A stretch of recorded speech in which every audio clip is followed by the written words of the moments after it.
دو نفر از پرسپولیس حتی رفتن الان تو آفسایدن، ولی خب بلافاصله برمیگردن. یه فرصت و گل توی دروازه.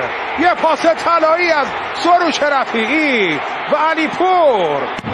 یه جشن رونالدویی اینجا به پا میکنه.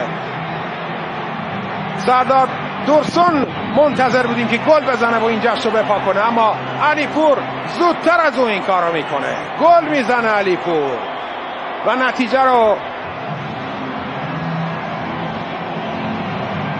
2-1 میکنه. همین بازیکن این پنجمین گل شهرآوردی اوست. با اسماعیل کارتال و سایر نیمکت نشینان هم خوشوبشی میکنه. حسینی گل خورد و دومین گل این بازی رو هم دریافت کرد و علیپور.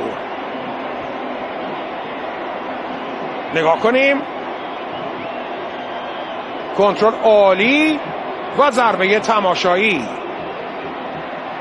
مدافعان استقلال اصلا فکر نمی کردن که شاید این طرف بیاد و سروش اصلا ارسال